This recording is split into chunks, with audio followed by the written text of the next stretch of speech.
Responding to an emergency can put lifesavers at risk because of radio dead spots. We do have a tube fully involved on the second floor. Most of that was broken.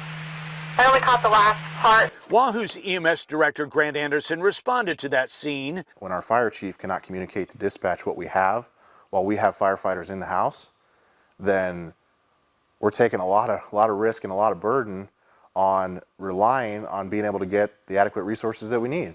Problems communicating not just in Saunders, but between counties.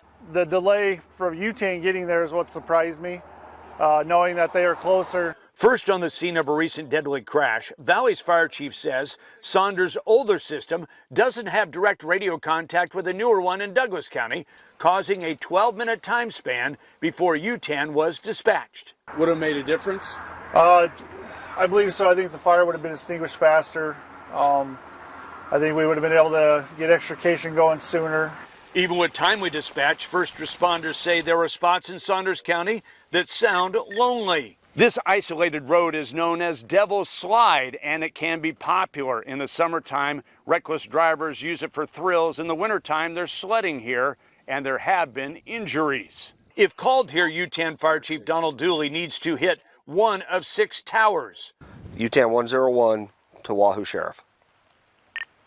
This is staticky. I can't understand you. Just down the road, 72-year-old Mike Pratt says cell phones are spotty here, and he has vascular issues that may one day require a rescue squad call. They would have to be able to communicate with the hospital, right to the doctor, and that they send them my blood pulse and stuff like that. And communication issues are also the talk of law enforcement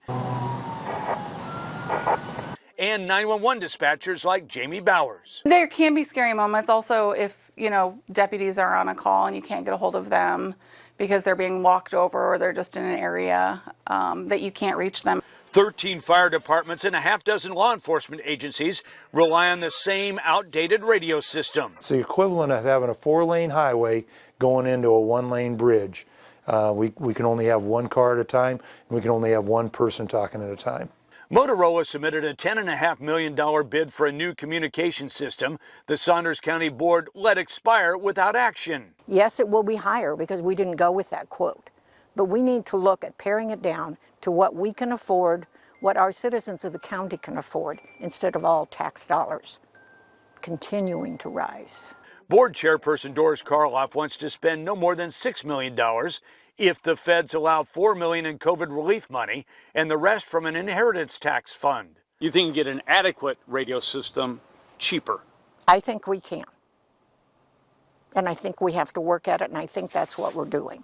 But first responders say don't bargain with their safety. We carry a significant amount of risk trying to operate the way that we're supposed to operate in an incident if we can't simply get out on the radio, right? This is our lifeline. In Saunders County, the static isn't just on air, Incident command, we're going to road 21 command. but between first responders and the county board. On your side, MCKNIGHT 6 News.